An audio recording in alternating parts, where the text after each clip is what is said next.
Hello दोस्तों, hope you guys are doing well. तो चलिए डिस्ट्रीब्यूटेड कंप्यूटिंग के सीरीज में हम बात करते हैं सिस्टम और आर्किटेक्चर मॉडल्स की ऑफ अ डिस्ट्रीब्यूटेड सिस्टम।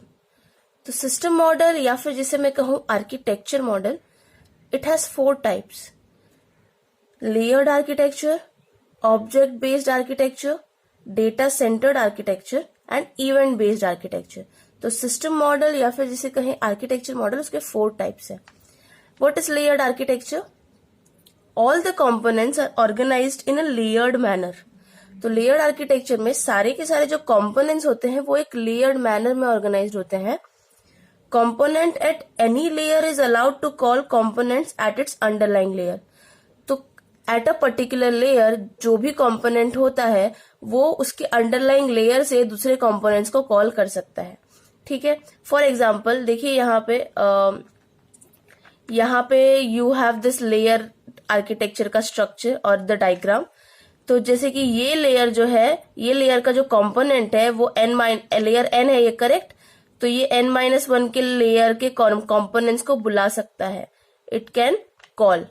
देखिए ना, वही लिखा है, component at any layer is allowed to call components at its underlying layer. Control generally flows from layer to layer. तो कंट्रोल जो है वो लेयर से लेयर की तरफ फ्लो होता है। That is request goes down the hierarchy whereas the results flow upward.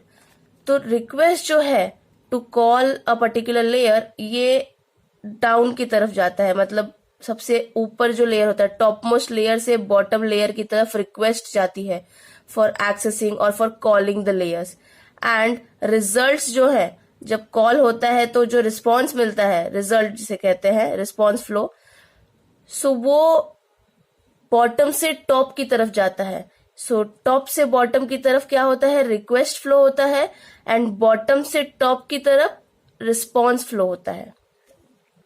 So let's move ahead और जानते हैं ऑब्जेक्ट बेस्ड आर्किटेक्चर के बारे में। So object based architecture, remote procedure call is used for communication. Object based architecture में we use remote procedure call for communication. Each component or object is connected through a remote procedure call mechanism. हर एक object और हर एक component remote procedure call के mechanism से connected होता है. What is remote procedure call? ये मैं आने वाले modules में बात करूंगी, आने वाले videos में बात करूंगी उनके बारे में। फिलहाल के लिए आप इतना समझ लीजिए कि ऑब्जेक्ट बेस्ड आर्किटेक्चर में रिमोट प्रोसीजर कॉल मैकेनिज्म का यूज होता है, और सारे के सारे ऑब्जेक्ट्स जो है वो रिमोट प्रोसीजर कॉल मैकेनिज्म से ही कनेक्टेड होते हैं एक दूसरे से। Any object can call to any other object in the system. कोई भी ऑब्जेक्ट दूसरे ऑब्जेक्ट को कॉल कर सकता है सिस्टम में।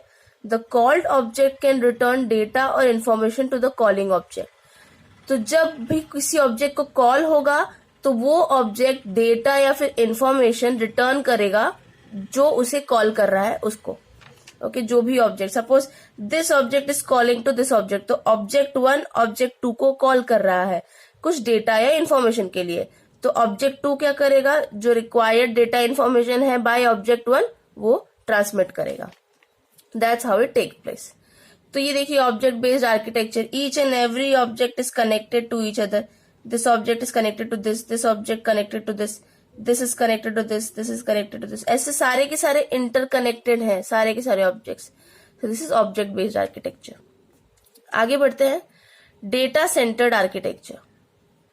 सो सर्वर और database lies at the center of the architecture while clients are placed around the server। तो डेटा सेंटर्ड आर्किटेक्चर में एज द नेम सजेस्ट, जो भी आपका सर्वर है वो सेंटर में रहेगा, एंड जो क्लाइंट रहेंगे that will be around the server, जैसा कि इस डायग्राम में बताया गया है। Hence centred server provides data और information to different clients of the system as follows. तो जो सेंटर्ड सर्वर है वो डेटा या फिर इन्फॉर्मेशन प्रोवाइड करता है टू डिफरेंट क्लाइंट्स। ये सारे के सारे क्लाइंट्स इसी सर्वर से डेटा और इन्फॉर्मेशन लेते हैं। So that is what data centre architecture is based upon. आगे बात करते हैं हम इवेंट बेस्ड आर्किटेक्चर, हमारा last type of architecture. Your processes basically communicate और connect through the transmission of events.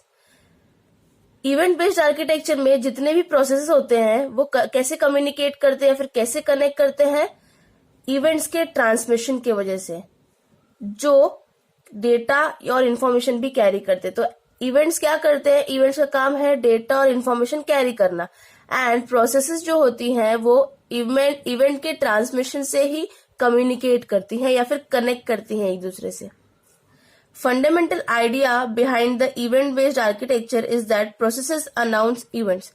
तो सबसे फंडामेंटल आइडिया क्या है इवेंट बेस्ड आर्किटेक्चर का, इसमें जो प्रोसेस होती है वो इवेंट्स अनाउंस करती हैं। Okay, after announcement of events the middleware confirms that only those processes that subscribe to those events will receive them.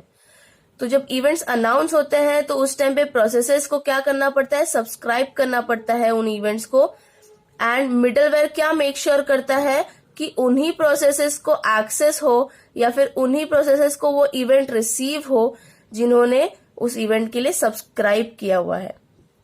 Now advantage क्या है इवेंट बेस्ड आर्किटेक्चर का, प्रोसेसेस आर लूजली कपल्ड और they are simply distributed. तो process जो है वो काफी easily distributed होती है एकदम सिंपल तरीके से, and that is the advantage of event based architecture. Now this is the diagram of event based architecture. यहाँ पे देखिए कंपोनेंट्स, जो दो कंपोनेंट्स है वो कैसे एक्सेस कर रहे हैं इवेंट बस को, because they have subscribe to it, that's why they are accessing to it. Okay, how they are accessing, event bus ने इनको देखिए सब एक टाइम पे इवेंट बस को कॉल कर पा रहे हैं। यहाँ पे इस कंपोनेंट ने इवेंट बस को कॉल किया है, यहाँ पे this event bus is providing information और data to all the components over here. यहाँ पे भी this component is subscribe to the event bus, जिसमें कुछ इवेंट्स होंगे जिनको सब्सक्राइब कर रहा है basically. So that is your event based architecture, and that is what are the types of system model और आर्किटेक्चर मॉडल। तो आई होप आपको मेरा ये वीडियो समझ में आया और अच्छा लगा। अगर आपको मेरा ये वीडियो अच्छा लगा so please like, share and subscribe. Thank you so much.